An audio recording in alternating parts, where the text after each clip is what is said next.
Good morning मंडळी, कसे आहात तुम्ही?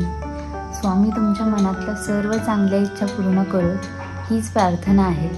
तर आज मार्गशीर्ष महिन्यातला पहिला गुरुवार असल्यामुळे मी आजपासून थोडे ब्लॉग टाकायला सुरुवात करणार आहे। बघूया कसं होतंय। तर चला बघूया आजचा दिवस कसा जातोय।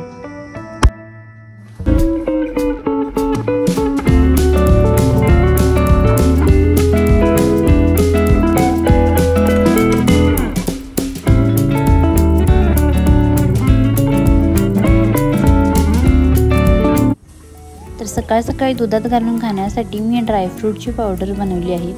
त्यामध्ये मखाने, बदाम, पिस्ता असं बरेच काही मी घालून ती पावडर बनवली आहे। आता थोडं कॅल्शियमची कमी पडते, त्यामुळे थोडंसं ताकदीसाठी खावं लागतं। त्यात मी जास्त काही साखर घालत नाही, 1-2 चमचे साखर घालते आणि सकाळी रोज पिते।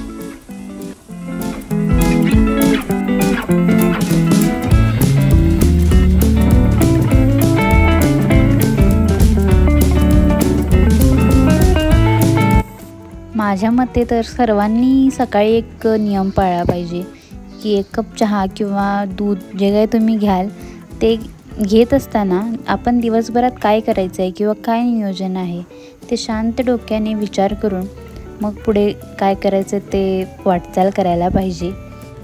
मग नंतर मी आंघोळ वगैरे आवरली आणि आज गुरुवार असल्यामुळे, उपवास असल्यामुळे मी डोक्यावरून आंघोळ केली।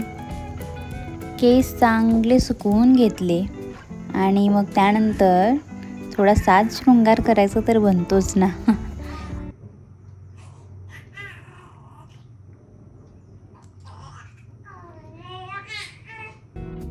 तर चला तर मग आता थोडं फरशी पुसून घेऊया। घरात नेहमी पूजा किंवा काही असेल तर फरशी पुसताना थोडं मीठ किंवा रोज जरी तुम्ही डेली पुसून घेत असाल तरी थोडं मीठ टाकावं, कारण घरातली निगेटिव्हिटी सगळी निघून जाते।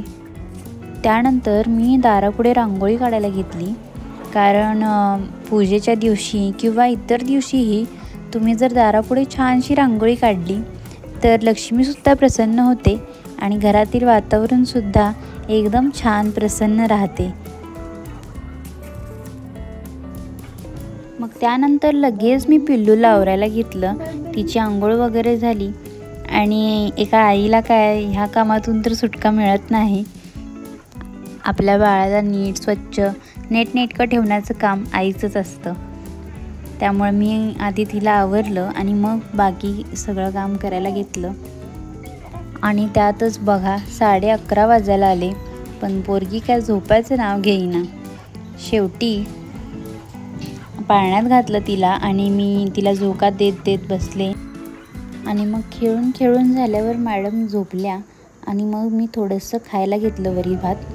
त्यानंतर संध्याकाळी 5 वाजता मी थोडं केस वगैरे विंचरून विचार करत होते की आज काय घालायचं संध्याकाळी, ड्रेस की साडी।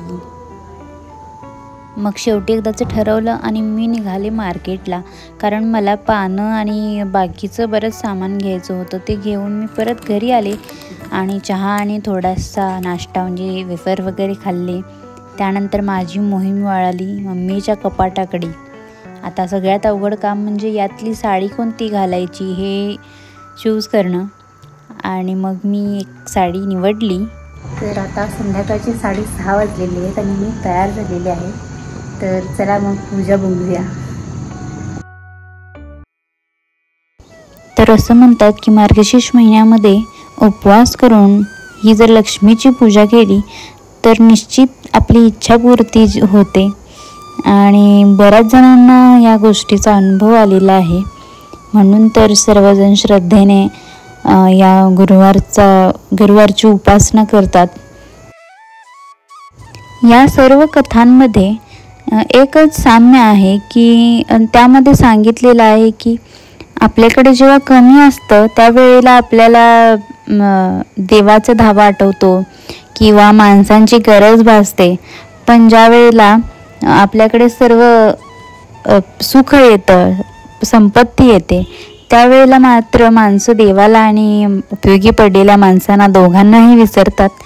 मग देवाला त्यांना शिक्षा द्यावीच लागते। त्यामुळे आपल्याकडे जास्त असल्यावर उतू नये, मातू नये, हीच या कथांमधून वगैरे शिकवण दिलेली असते आणि मला वाटते आपण ते सर्व नुसता वाचून उपयोग नाही आहे, ते आचरणात आणलं पाहिजे तरच देव खरा प्रसन्न होईल. फक्त काय आपले कर्म चांगले करत राहायचे आणि प्रत्येकाला ज्याला आपली गरज असेल त्याला उपयोगी पडायचं, हेच आपल्या आयुष्यात ठेवलं तर निश्चितच कशाचीच कमी पडणार नाही आपल्याला. हेच या सर्व व्रतवैकल्यांमध्ये सांगितलेलं आहे. या गुरुवारच्या कहाणीमध्ये सुद्धा असंच सांगितलं आहे. भद्रश्रवा नावाचा राजा आणि त्याची सुरतचंद्रिका नावाची राणी असते. ती राणी आणि तो राजा मागच्या जन्मी खूप गरीब असतात आणि त्यामुळे ती राणी जेव्हा लक्ष्मी मातेचे व्रत गुरुवारची पूजा करायला सुरू करते, त्यानंतर तिला चांगली संपत्ती, तिचे चांगले दिवस सुरू होतात आणि पुढचा जन्म तिला राणीचा मिळतो. आणि पण राणी झाल्यावर ती सर्व विसरून जाते, लक्ष्मी मातेला विसरते. त्यामुळे लक्ष्मी माता एकदा तिची परीक्षा घेण्यासाठी, तिला आठवण करून देण्यासाठी राजमहालात आलेली असते, पण ती तिचा अपमान करून तिला परत पाठवून देते. तेव्हा एक दासी आणि तिची मुलगी शांबाला ह्या दोघी म्हातारीचे रूप घेऊन आलेल्या लक्ष्मीला विचारत असतात की कशी ही पूजा करावी, काय करावं. मग त्यांना लक्ष्मी माता पूर्ण व्रताचं विधी सांगते आणि मग शांबाला आणि ती दासी दोघीही ते व्रत करण्यास सुरू करतात. मग दासीचे दासी पण जाते आणि शांबालेचा विवाह मालाधर नावाच्या मुलाशी होतो. पण इकडे लक्ष्मी मातेच्या शापामुळे सुरतचंद्रिकेचे दिवस मात्र फिरतात आणि ते दरिद्री होतात. सर्व राज्यसुद्धा निघून जाते आणि त्यानंतर ती जेव्हा मुलीच्या सासरी गेलेली असते काही दिवसांसाठी, त्यावेळेला मुलगी जेव्हा लक्ष्मी मातेचे व्रत करत असते त्यावेळेला तिला त्या व्रताची आठवण होते आणि तिला तिच्या चुकीची जाणीव होते. तेव्हापासून ती सुद्धा हे व्रत करायला सुरुवात करते. आणि मग काही दिवसातच मालाधर त्याच्या सैनिकांना सांगून आपल्या सासऱ्यांचे सर्व राज्य परत घेऊन येतो आणि मग सुरतचंद्रिका राणी परत राणी होते. त्यामुळे आपल्याकडे असलेल्या वैभवात कधीही उतू नये, मातू नये. आपल्या जुन्या दिवसांची कायम आठवण ठेवावी, कायम पाय आपले जमिनीवरच ठेवावे आणि देवाला कायम आभार मानत राहावे आपल्या असलेल्या परिस्थितीशी.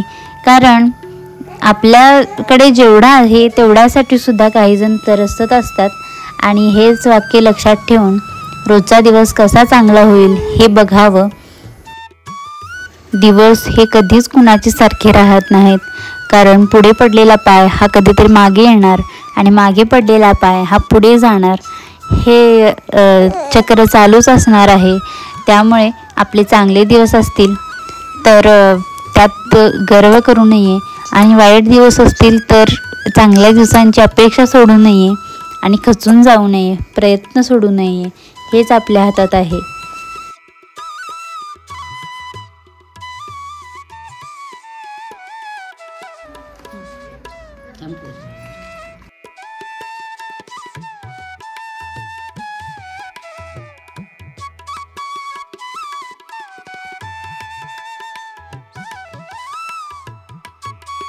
तर अशा प्रकारे मी सर्व पूजा मांडून घेतली आहे. ब्लाऊज पीस, त्यावर अक्षता, विड्याची पानं, त्यावर हळकुंड, खारीक, खोबरं, सुपारी, बदाम हे सगळं ठेवून, अक्षतांवर कलश ठेवून, त्यावर नारळ, 5 फांट्या, देवीचा फोटो आणि सगळ्याला फुलं घालून घेतलेली आहेत. आणि मग धूप दीप लावून मी पूजा वाचायला सुरुवात केलेली आहे.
त्यानंतर पूजा वगैरे आटपून मग जेवण करायला घेतलं आणि उपवास सोडला.